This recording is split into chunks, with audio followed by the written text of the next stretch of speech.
Hello, welcome back to my channel. I am C aspirant Yash Chauhan. आज मैं आप सबके सामने अपने प्रीवियस वीडियो पे बहुत अच्छा रिस्पॉन्स दिया, तो आज मैं आप सबके सामने हाजिर हूँ एक नई वीडियो लेके, जिसका टॉपिक है how to write answers in business law. तो स्पेसिफिकली मैं इस वीडियो में सिर्फ वही बातें बताऊंगा कि मैंने कैसे लो करी थी, उसके आंसर कैसे लिखे थे मैंने, मैं वो सब आपको एक्सप्लेन करूंगा। सब बच्चे ये सोच रहे होंगे मैंने कैसे करी, इससे ये कैसे पता चलता है कि मेरी सही।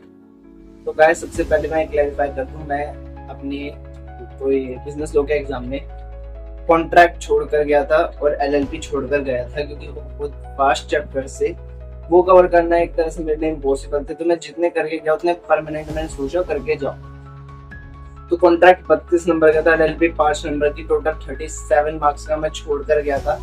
और आप यकीन नहीं करोगे, मेरे लॉ में एग्जैक्ट 60 मार्क्स आए हैं, 59 मार्क्स आए हैं। मतलब आप डिग्री ऑफ एक्यूरेसी देखिए, जिस हिसाब से मैंने आंसर लिखे मेरे को, वैसे अगर मैं सब कुछ सही करके आता तो मेरे को मिलते 63 मार्क्स और मेरे को मिले 59, सिर्फ 4 नंबर घटे। तो आप डिग्री ऑफ एक्यूरेसी देख सकते हो आंसर्स की। अगर आपको मेरा कंटेंट अच्छा लगे तो आप कमेंट करना, अच्छा ना लगे तो आप बताना क्या कमी रह गई थी, मैं अगली बार उस कमी को मैं फुलफिल करूंगा। तो चलिए शुरू करते हैं।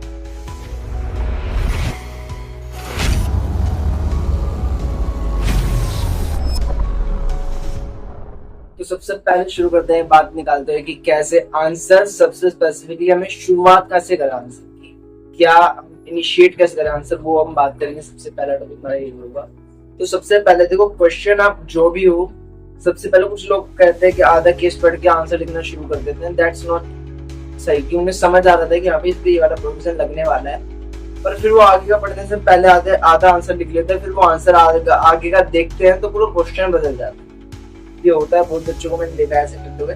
तो सबसे मेन पॉइंट, सबसे पहला है, ये पूरा केस आपको स्टडी करना है, रीड करना है अच्छे से। केस रीड करने के बाद आपको सबसे पहले दिमाग, इतना टाइम अगर पेपर में आप पर होगा नहीं तो थोड़ा ये चीज थोड़ा स्पीड में करोगे तो आपके लिए ज्यादा बेस्ट रहेगा। आप पहले क्वेश्चंस को रीड करो अच्छे से, फर्स्ट स्टेप। सेकंड को एनालाइज करो कि उसको कौन सा प्रोविजन लग रहा है, एंड द कंक्लूजन क्या होगा उस आंसर्स का। पहले वो सब आपने रिमाइंड कर लिया, उसके बाद आप लिखना शुरू करो। 3 पार्ट्स में आपका आंसर होगा। सबसे पहले होगा fact of the case. Fact of the case मतलब जैसे आपने पूरा एक केस में आपके सामने बनाकर रखता हूँ कि ए ने बी से डील करी, कुछ बी माइनर था और बी पैसे नहीं दे पाया, लेकिन वो अब एडल्ट हो चुका है। तो ए ने उस पर केस कर दिया कि अब वो एडल्ट हो गया तो ये कॉन्ट्रैक्ट वैलिड है। ये सिनेरियो है, ऐसा क्वेश्चन आया था, तो मैं आपके सामने एक्सप्लेन करूंगा। ये सिनेरियो है, तो बी तो माइनर था।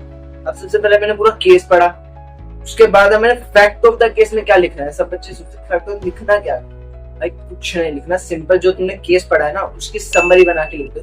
ए ने बी से डील करी थी, बी उस वक्त माइनर था लेकिन, और वो उस वक्त पैसे नहीं दे पाया, तो एडल्ट होने के बाद उस पर केस हो गया। पूरा केस एक्सप्लेन करना ना, वो फैक्ट ऑफ द केस में आता है। ये ज्यादा नहीं, ये मैक्सिमम 3 to 4 लाइंस में करना है, क्योंकि इसके इतने जो मेजर आंसर, जो सेंटर वाला पैरा है उसके आंसर मेन मार्क्स होते हैं। आपने 3 से 4 लाइन में पहले मैक्सिमम केस एक्सप्लेन कर दिया, question depending upon the question and depending upon the case कितना बड़ा है, उसी के हिसाब से अपने maximum to maximum of 5 to 6 lines आप कवर कर सकते हैं। फैक्ट ऑफ द केस में ज्यादा मत करना, टाइम वेस्ट होगा। एंड सेकंड, अब बीच में आता है जो सेकंड पैरा होता है, उसमें बोलता है कौन सा प्रोविजन उस पर अप्लाई होगा, सेक्शन 29 के अकॉर्डिंग क्या होगा। तो सबसे पहले जो सेकंड पैरा है उसकी इनिशिएटिव आप ऐसे करोगे, according to the provisions of Indian partnership act, sales of goods, जो भी एक्ट है, और सेक्शन 29 सेज दैट। उसके बाद जितना भी जो प्रोविजन अप्लाई हो रहा है उसके बाद में पूरा लिख दो कि प्रोविजन में क्या क्या होता है, ऐसे केस अगर आ जाता है। पूरा प्रोविजन आपने अच्छे से एक्सप्लेन करना है। और याद रखना, कुछ लोग बोलते हैं कि बुक को रटना है, क्या हमें बिजनेस लॉ की बुक को हमें रटना है, तो आंसर इज नो। रटो मत। मैं एकदम बेसिक लैंग्वेज नहीं लिख के आया, मैंने बेसिक लैंग्वेज भी लिख कर आया था, लेकिन मेरे को एक चीज दिमाग में थी कि मेरे को जो मेजर वर्ड्स होते हैं ना, जो आंसर में जिनकी नीड होती है, एग्जामिनर देखता है कि ये वर्ड्स जो होते हैं, बोलते हैं भारी शब्द थोड़े लिख दो उसमें, कि यहाँ पे तुम्हारा जो आंसर है बिल्कुल बेसिक ना लगे, फॉर्मल भी लगे। और हो सके तो अंडरलाइन कर देगा तो ज्यादा फायदा रहेगा आप सबके लिए, अंडरलाइन कर दीजिएगा आप सब। और अंडरलाइन करने के बाद जो भी आपने पूरा प्रोविजन एक्सप्लेन कर दिया अच्छे से, एक एक पॉइंट, जितने पॉइंट्स आप कवर कर सकते हो, पूरे मेजर टॉपिक को आपको एक्सप्लेन करना पड़ेगा। एक्सप्लेन कर दिया, उसके बाद बात आती है एंड में कंक्लूजन। बच्चे लिखते हैं कंक्लूजन में फिर करता है, thus it is not valid to collect that कि आप जो मैंने केस बताया था कि ए बी से पैसे नहीं ले सकता, इसी को बच्चे तो ऐसे लिख देते हैं 10 provisions applied, 10 this person can not take, ये सब कुछ मत लिखो, सीधा कंक्लूजन लिखो, उसने लिख जो 10 A can not receive money from B, बस कि वो क्यों नहीं रिसीव कर सकता उसका एक्सप्लेनेशन तो आपने पूरा सेकंड पैरा में दे दिया ना प्रोविजंस के अकॉर्डिंग। सेकंड पैरा की स्टार्ट कैसे करनी है, according to the provisions of dash act section dash sale, यहाँ से शुरुआत होगी, उसको एंड करना अच्छी खासी तरीके से एक्सप्लेन करके depending on the question and the marks of the questions.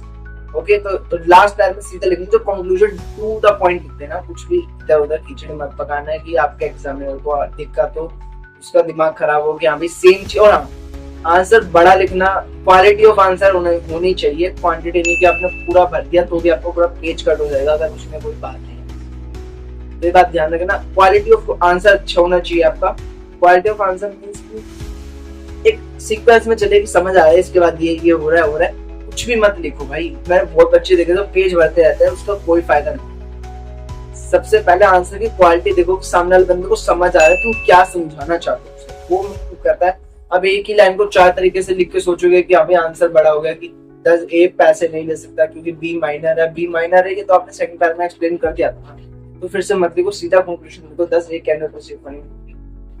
ऐसे आपको पूरा समझ आ गया लिखना। अगर आप डिमांड करोगे तो मैं लिखकर भी एक लिखने वाली वीडियो भी प्रॉपर बनाऊंगा, अभी मैं सिर्फ आपको बता रहा हूँ कैसे करना है। तो लो में ही आपको 3 समझ आ गया। पहला फैक्ट ऑफ द केस लिखना है कि केस में हुआ क्या। सेकंड, कौन से प्रोविजन उसमें अप्लाई हो रहे हैं वो सारे एक्सप्लेन करो।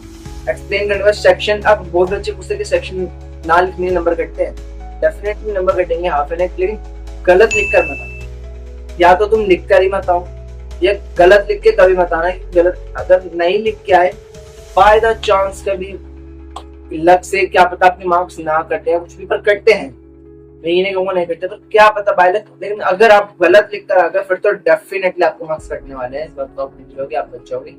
तो सेक्शन तभी लिखना जब आपको परमानेंटली याद हो अच्छे से। अगर नहीं याद तो आप अपने सेकंड पैरा की इनिशिएटिव ऐसे कर सकते हो, according to the provisions of dash, provision of dash, और उसके बाद आंसर शुरू कर देना। सेक्शन 29 या सेक्शन जो भी है सेज मत लिखो, ठीक है। तो आपको समझ आ गया होगा बिजनेस लॉ के एग्जाम में कैसे राइट करना है, कैसे कोई क्वेश्चन अगर आपको और डिटेल्स देनी है, मैं 2-3 केस स्टडीज आपको सॉल्व करके दिखा दूंगा आगे अगली वीडियो में, आप मुझे डिमांड करो। आपके प्रीवियस वीडियो का बहुत अच्छा रिस्पॉन्स आया था, तो मेरे को अच्छा भी लगा, इसलिए मैं इस वीडियो के साथ आया हूँ। और hope so you will also like this video. और मुझे जितना मेरे को एक ऐसा मुझे लगता था कि जितना मुझे समझाना चाहिए और जितना आपको नीड है समझने की गाइडेंस की, आपको समझ आ गया होगा। और लग जाओ अपने प्रिपरेशन में, टाइम बहुत कम है। सितंबर अटेम्प्ट वालों के लिए मेरे लिए ऑल द बेस्ट, मेरी तरफ से सबको ऑल द बेस्ट, बहुत अच्छा करना, बेस्ट ऑफ लक, जय हिंद, मिलते हैं अगले वीडियो।